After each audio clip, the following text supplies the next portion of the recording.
And then before I knew it, I was telling my mom and my Arizona teaching job that I was moving to Colombia. Okay. And I literally sold everything I own, put my life in 2 suitcases, like a 90-day fiance scenario, and came on out here. What's up, everybody? Andrew is back here with another Andrew. How you doing, Andrew? I'm doing good, Andrew. How are you? I'm doing amazing, thank you. I got a question for you. Where are you from? Yeah, I'm from Cleveland, Ohio, but I've lived all over the world. How long have you been living in Medellin? Medellin, a total of 4 years, and Colombia, about 5.5. And where in Medellin do you live? I live right actually close to where we met, right by Parque Poblado. And you've lived there this whole time? No, I started my journey in Envigado, in Barrio Magnolia. But a lot of my photography jobs, they are in Poblado. And, you know, yesterday I had like dim sum at the new Bao Bay restaurant right in Manila. Yeah. It's like, I love Poblado for all their niche little eateries around the corner. The tourism doesn't bother you? All the, I guess the foreigners around? Well, I'm not a big drinker. In fact, I don't drink at all. So I'm not out at the crazy hours where, you know, it gets a little spicy, a little risky.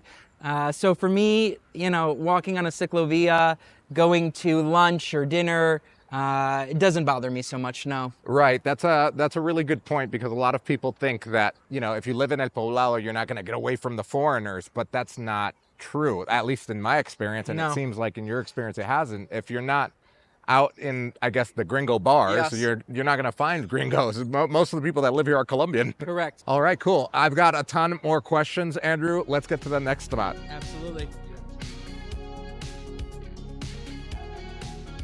So tell us, what do you do for a living, Andrew? I teach a upper level journalism class at a private high school here. Wow, okay. So I've been a teacher, this is my 13th year teaching, which is crazy. But a lot of people know me here on the streets of Medellin for my photography. So I do a lot of events, weddings, dating profile pictures, lifestyle photography. Wow. A lot of the expat community calls on me to take their picture. I called on you. Yeah, you did call on me. I'm very grateful for it. He did our baby shower, which turned out amazing. Yeah. Everybody was like, who did your photos, man? Thank you. Is your clientele primarily expats or foreigners or locals or both? The majority of the people that find us, all through word of mouth, are here traveling or they are expats living here. Yeah, they find us. It's really crazy. I've spent very little on marketing, maybe less than $100 in my whole career as a photographer. It's always word of mouth.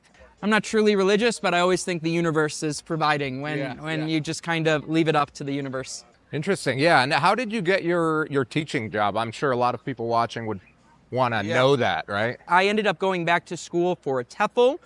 That's the easiest way to get your foot in the door. Then I went back for a CELTA.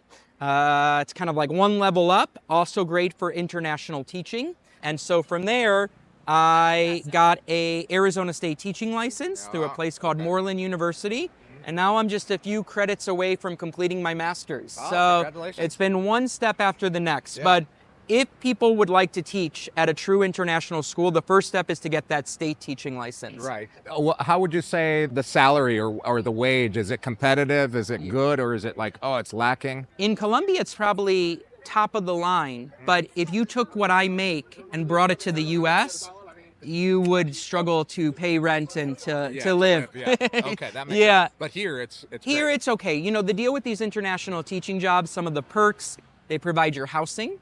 Okay. They, you know, health insurance, transportation, your food is normally covered at a very discounted rate. Oh, wow. So a lot of your expenses are really kind of covered by the institution. But what you're taking away in your paycheck is, you know, I make it work. I'm grateful.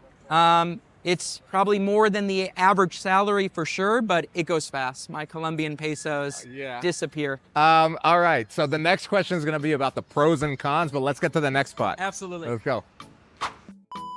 Hey guys, I've been living full-time in Medellin since 2010, and I've got 3 solutions for you. Number 1, if you're a tourist, it doesn't matter if it's a first-time visit or a repeat visit, check out the Medellin Made Easy course. It's the most complete guide for a short-term visit. It'll make your visit awesome. It's got my top restaurants, my top tours, things to do in the city and the surrounding area, and important things like requirements for entry, where to stay, and safety tips. Number 2 is the Medellin Masterclass. If you're looking to relocate to Medellin, Medellin. It's the only course of its kind online. It's for people that are serious about moving to Medellin, whether it's part-time or full-time. You'll learn everything from your visa options, taxes in Colombia, to how to buy a property. On top of that, you get access to our private community of people that have taken the course that are either living here now or preparing to move here, so you can network. And number 3, if you're looking for an apartment, my real estate company can help you find it. There's a link to a form in the description below. You fill it out and we start working for you. Now back to the video.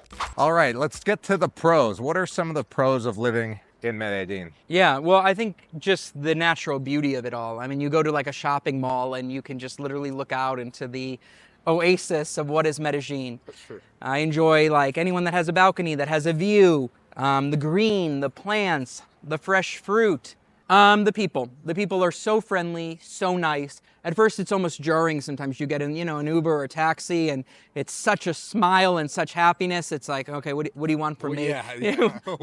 What's going on? I just got shat on by a bird, by the way. Oh no, that's horrible. Thank you. That's horrible. They say that's good luck, though. That is? I think that's happened to me before. We got it on our shirt now. Oh no. All right. Okay, so you were saying, sorry. Yeah. My whole life is here, and from visa purposes, I've been able to legally be here, and what a blessing that is, because getting my partner to the U.S. would be a whole different process. So the fact that I can live here and live the lifestyle that I want here is really a blessing. Do you see the cost of living as a pro or a con? Well, listen, when I came here over 5 years ago, it's a completely different world than it is today. It is more expensive. I even think that housing has gone down just a hair compared to maybe last year or like a year and a half ago, but it's still expensive. I mean, you see sometimes the cost of what you spent on Rappi 5 years ago compared to here. It's very easy to spend 100,000 Colombian pesos in the drop of a dime. At the same time, if I want to eat locally, get a menu of the day, it's equivalent to $3 or $4 US, which is just such a beautiful gift. Everything feels expensive to me when you kind of make Colombian pesos. Yeah. At the same token, an Uber ride in America for, 15, 20 minutes, you're talking 30 or 40 US, and they want a tip. Yeah. Here you're talking $1.75, $3, $5 if you're going on an adventure. Outrageous. Yeah. Let's move on to the cons. What are some of the cons of living here? I'm not a fan of the traffic here. It's not great. Housing, you do have to figure out housing here. If you plan on living here, it's not so easy as, I'm just gonna, jump into a place. You're either stuck with Airbnb, or you really do have to know the system of how housing works here with a professional in order to make sure that you're not getting scammed. Yeah. There is that. And then there's, of course, the safety issues. I do photography on the streets, but my partner is always looking out over my shoulder. I'm not waving my phone around. I'm constantly aware of my surroundings. In a way that in the other countries I've lived at, I haven't always felt. In regards to safety, have you ever had any, what am I trying to say? Incidences? Thank you. Incidences. But like I said, my experiences here, I'm not out at crazy hours. I'm not meeting people on crazy apps. And my experience has been safe. Yeah, I've never been robbed. I know people who have had their phones stolen at festivals, drunk at 2 a.m., going on dates with people they don't know. I've known all those stories. It's here, it's real. I never want to think that I have it in the bag, because I am definitely aware that, that I am in a country that's still developing, just like the rest of the world. Any other cons that you can think of? Yeah, so food is, there's definitely things, in the States that I miss. Cool Ranch Doritos, Cheez-Its, pretzels, ranch dressing. I mean, there's just things that you don't find so easily here. Dr. Pepper. Dr. Pepper, thank you. Yeah, Dr. Pepper. I think Dr. Pepper could explode here. I also love lemons here. Such like a rare even though there's more lemons nowadays, but like someone will be like, oh, there's lemons at this one grocery store. Running to the grocery Everyone store. is running to get their here lemons. It's only limes. It's only limes. Yeah. The next question is going to be about dating, but let's get to the next spot. Let's Excellent. go. Let's go.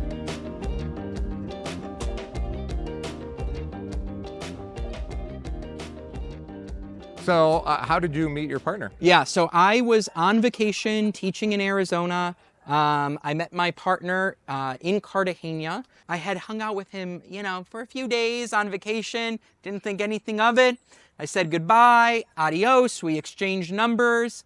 started texting, then the text became phone calls, the phone calls became video calls, the video calls became 2 other trips to Colombia, and then before I knew it, I was telling my mom and my Arizona teaching job that I was moving to Colombia. Okay. And I literally sold everything I own, put my life in 2 suitcases, like a 90-day fiancé scenario, and came on out here. Let's talk about the gay community here. Sure. How do you feel that the gay community is in Colombia? Yeah, you know, you deal with different maybe prejudices. It's not the same maybe religious connotation that would prevent someone from feeling comfortable or open on the streets. But Colombia is a very machismo culture. We really kind of honor masculinity and toughness. And so there are still you know, cautions that you have to take. I would say that if you are a member of the LGBTQIA plus community, that you will find some really nice pockets, you know, here. I know they do drag brunches at certain bars here. I know they have a whole club scene. They have a whole gay pride parade. One of the most fun times I've had was I went on a pub crawl one time, and we ended off at La Chiquita, which is like one of the biggest gay clubs, and it was a riot. Like it was really fun. Not like in the United States where it's like a gay club and it's like you'll feel uncomfortable if you're not gay to go in there. There's none of that because a lot of straight people actually go to those. 100%, They have a lot of fun there. I would say that if you haven't checked that out, if you haven't been to some of these places, go. I think you're going to have a great time. Maybe more fun than, you know, the alternative. Great. Any advice for anybody that might be wanting to look for love down here? Yeah, I think you just have to be smart. Just using your best judgment, you know, meeting people, whether it's at a grocery store or a language exchange or salsa dancing, I think is sometimes safer than the alternative. Dating apps can work. Listen, I think that it's completely possible and easy to find love on dating apps, but you have to be on them for the right reason, you know? Someone wants to invite a friend over to your house at 2 a.m, you know, she's got that neck tattoo, you know, might not work out well for you. So you got to be just aware of your surroundings. But I think that, you know, there's tons of people looking for love here in Medellin, Colombia. So I'm really someone that encourages it. Awesome. All right, let's get to the next spot for the next question. So this guy right here has the best muffins in All right, town. you got to see if you can get one for 7,000. ¿Qué más? All right, so they have a bunch of muffins here. This one, for example, has guava, plantain. Which one would you like? Let's try the maracuya. Okay, maracuya. So what do you think? I love it. That's It's pretty good, fresh. right? I mean, where can you get a maracuya muffin for, I don't know what we paid, $1.75? We didn't pay anything because I have no cash. But we know the guy. You know the guy. Good to have connections. We got a muffin connection. Tell me, what would you like to promote? What do you want to tell people about yourself? Part of being out here in Medellin, Colombia, part of being an international teacher is I'm in the process of writing a book called Traveling the World on a Teacher's Salary, 100 countries by the age of 40. I'm 37 years old. We got technically 3 more years to get to that 100. How many countries are you at now? 89 countries. And I was just sharing with Andrew in an off-mic moment, you know, I travel the way that not anyone would want to travel, you know? Where if I have a week off of work, I could be hitting 2 countries, 3, you know, depending. And, you know, the cheapest flights, the longest layovers. But for me, just getting inside, experiencing the country is worth it. Yeah. It will be 100 short stories. And the short stories I want to include are, you know, changes of perspective I've had, interesting experiences.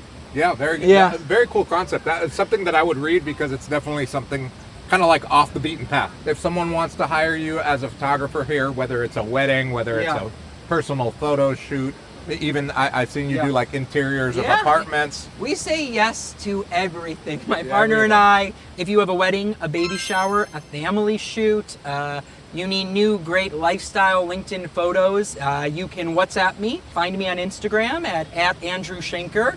You can look me up on Facebook at Andrew Shainker Photography. Final thoughts. Anybody that wants to move down here, make the move like you have permanently, watching this and be like, man, I want that. I think that's a great question. I think it's my favorite question that I heard. I think number 1, it's not to live in fear. Number 2, you really do have to trust in the process. You know, don't come out here with nothing in your bank account. But if you don't come out here and, you know, have the dream job or dream apartment or dream partner that you want, come out here. You'll learn something. If it doesn't work, what's the worst that's going to happen? You're going to go back home. I think that's really important for people to know. And I think for me, you know, my worth and value is not in the number I have in my bank account, although I would like more. It's not on the materialistic possessions that I have. You know, most of my belongings can fit in the 2 suitcases that I started with, and my life is very rich today. Yeah. Oh, wow. Thank you, Andrew. You've Thank been you, an amazing Andrew. guest. Thank you. Awesome. If there's food in my beard and you publish this, okay. you're gonna. You'll be fine. I'll be You'll fine. You'll All be right, all fine. right, all right. Thank you, guys. See you guys.